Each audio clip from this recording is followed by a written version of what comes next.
Starting a spiritual awakening is a unique journey. It's more than discovering deeper life meanings.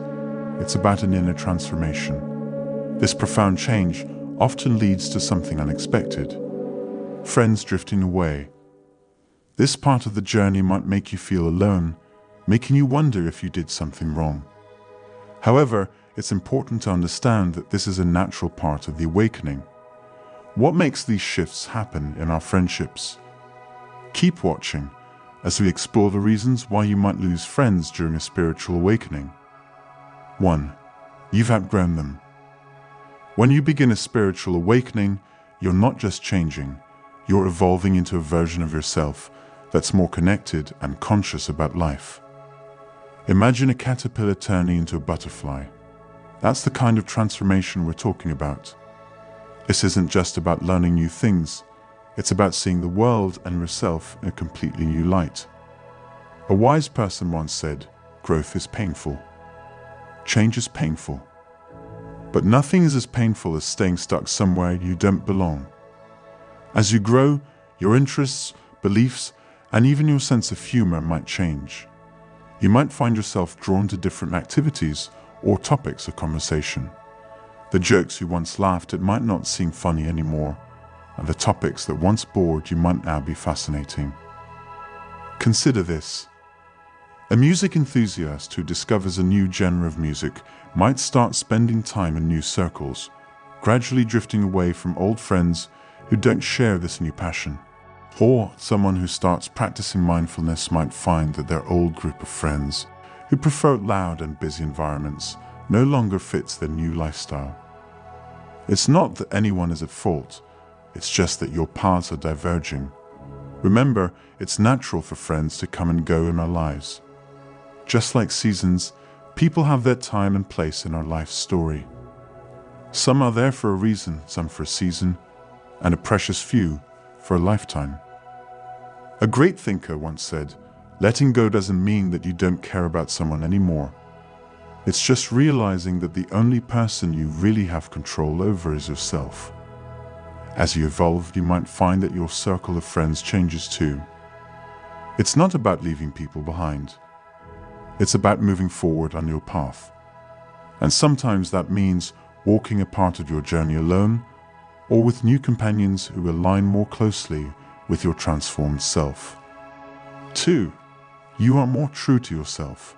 Becoming more true to yourself is a significant part of a spiritual awakening. It's like peeling back layers to reveal the real you, the one that's been hiding under expectations, societal norms, and perhaps even under a facade you've been maintaining just to fit in. This authenticity is both liberating and challenging, especially when it comes to your friendships. Imagine wearing a mask for so long that you almost forget what your true face looks like. Then one day you take it off.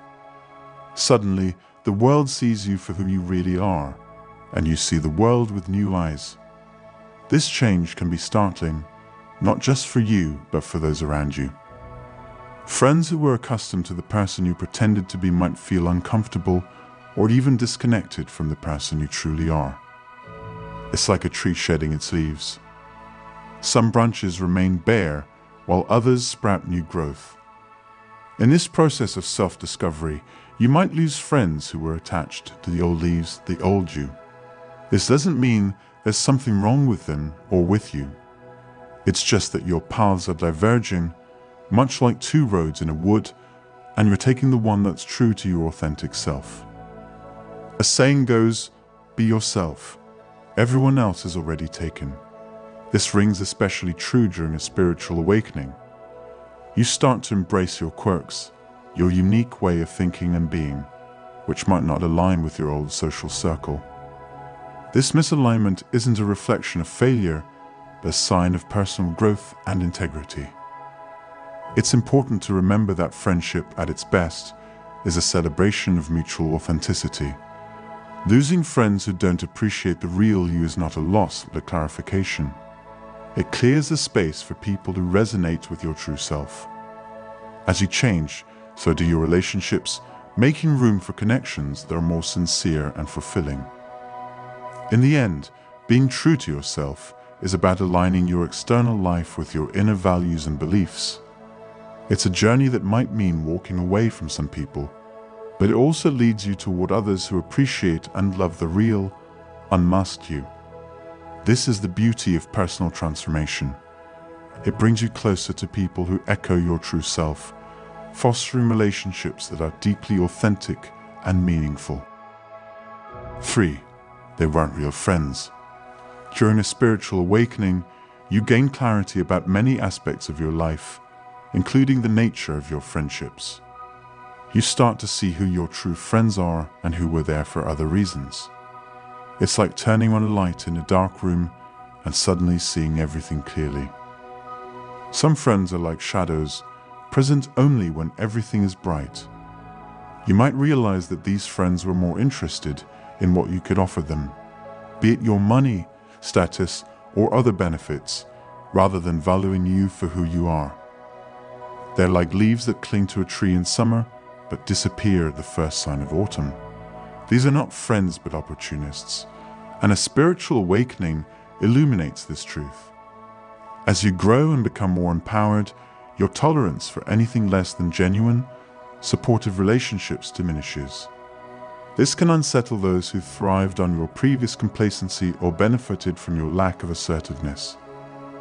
In this new light, you start to see these relationships for what they are: unbalanced and unhealthy. It's not that you're pushing these people away. Your growth is simply revealing the true nature of their intentions. An old saying goes, friends are like stars. They come and go, but the ones that stay are the ones that glow. True friendships withstand the test of time and change. They're based on mutual respect, love, and understanding, not on what one can gain from the other. On the flip side, not every friend who drifts away during your spiritual journey is there for selfish reasons. Sometimes, life just takes people on different paths. It's like two rivers flowing side by side for a while before branching off in different directions. It's natural and okay. The end of a friendship doesn't always mean there was something wrong. Sometimes it just means that the part you were meant to play in each other's stories has come to an end. 4. You want solitude. Learning to appreciate solitude is one of the profound realizations that come with a spiritual awakening. It's about understanding that being alone doesn't necessarily mean being lonely. This distinction becomes clearer when, during our spiritual journey, we find ourselves parting ways with some friends. When we embrace solitude, we're not just spending time alone, we're giving ourselves the space to grow. It's in these quiet moments that we engage in deep self-reflection. We become more aware of our thoughts, our actions, and the direction we're heading in life. This awareness is crucial for progressing towards the culmination of our spiritual awakening. Consider the idea that solitude can be a wise and mature choice. It's like taking a step back from the canvas of life to see the bigger picture. In the stillness of being alone, we find the peace necessary to truly listen to our inner voice. This quiet time is rejuvenating, allowing us to rest and recover from the constant noise and demands of the outside world. It reduces stress, lets us breathe more freely, and recharges our energy. But appreciating solitude goes beyond just enjoying time alone. It's about getting to a place where you genuinely like and understand yourself. When you forgive yourself for past mistakes and accept who you are, you naturally start to enjoy your own company. This newfound self-compassion and understanding make the time spent alone not just bearable, but desirable. Using this time wisely, you might focus on self-improvement and deeper self-understanding. It's an opportunity to cultivate your interests, passions, and talents. Think of it as dating yourself, getting to know your likes, dislikes, strengths, and areas you wish to develop. As you heal the loneliness in your heart through solitude, your approach to friendships also evolves. You no longer seek companionship just for the sake of not being alone. Instead, you yearn for connections that are deep and meaningful. Your friendships become about quality, not quantity. You look for people who understand your journey, respect your need for solitude, and align with your authentic self. Valuing solitude is a sign of a mature and wise personality. It's recognizing that being alone can be a powerful tool for personal growth and spiritual evolution. By embracing solitude, you're not just learning to be with yourself. You're learning to love and understand yourself on a deeper level. This self-love and understanding are what makes solitude not just bearable, but enriching and fulfilling. 5. You value quality over quantity. You may find that your circle of friends becomes smaller, but this isn't a loss. It's a transition towards something more profound. The few friends that remain are the ones with whom you share a deep, authentic connection. This shift from quantity to quality in friendships is a significant part of your journey. Imagine your friendships as a garden. As you grow spiritually, you become more discerning about what you plant and nurture in this space. You might remove some plants that no longer thrive, making room for others that promise deeper roots and more vibrant blooms. The friends who stay are like those resilient, deeply rooted plants. They are the ones who understand your journey, resonate with your true self, and enrich your life in ways that are immeasurable. This desire for deeper connections reflects a change in what you value in relationships. You no longer seek superficial interactions or casual acquaintances. Instead, you crave conversations that dive beneath the surface, relationships where you can share your innermost thoughts, fears, and hopes without judgment. These connections are rarer, but they are more rewarding and fulfilling.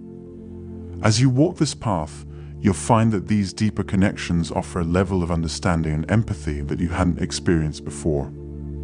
These are the friends who will stand by you through thick and thin, who will challenge you to grow, and who will celebrate your victories as if they were their own. They're not just friends, they're soul connections.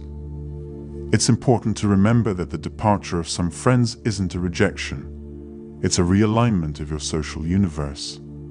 It's about making space for relationships that mirror your growth and aspirations. As you evolve, so do your relationships. You attract and retain those who vibrate at your frequency and appreciate the depth and quality you bring into their lives. A spiritual awakening leads you to cherish the depth and quality of your relationships over their quantity. The friends who remain are the ones who truly understand and complement your journey. They're the ones who add richness and depth to your life, making the journey not just bearable but beautiful. 6. You don't try to please them. You reach a profound realization. The need to please others diminishes. This change signifies a shift from seeking external validation to embracing your true self. It's a move away from the social games of seeking approval and fitting in, towards a more authentic way of living. In our desire to be liked and accepted, many of us have played the people pleaser at some point. We've adjusted our opinions, silenced our voices, and even altered our personalities in the hope of fitting in. But as you awaken spiritually, you recognize that this need for external validation is like chasing a mirage. It's exhausting and unfulfilling, leading you away from your true self. Imagine wearing a mask that you've crafted perfectly to fit into various social circles. This mask represents all the compromises you've made to your identity to gain acceptance and avoid conflict. During your awakening, you gradually realize that this mask is not only uncomfortable, but also unnecessary. You begin to understand that real connections are formed not through a curated persona, but through genuine self-expression. As you shed this need for approval, you might find that some friends, accustomed to your people-pleasing self, drift away. This is because your new, authentic self doesn't conform to their expectations or needs. This isn't a reflection of your worth, but rather a sign that these friendships were contingent on you playing a certain role. This shift brings a newfound freedom. You no longer feel the pressure to constantly perform or seek validation from others. Your interactions become more genuine, your relationships more meaningful. You start to attract and forge bonds with people who appreciate and love the real you, not a version of you that's been molded to please. Embracing your authentic self means moving past the need for constant attention and approval. It's about finding contentment and confidence within yourself, rather than relying on others to affirm your worth. This change is liberating. It allows you to live a life that's true to who you are, free from the exhausting endeavor of trying to be everything to everyone. Growing past the need to people please is a significant milestone in your spiritual journey. It's about shedding the mask of conformity and embracing your true self. This shift not only brings inner peace and self-acceptance, but also paves the way for deeper, more authentic relationships. It's a step towards living a life that's in harmony with your true nature and values.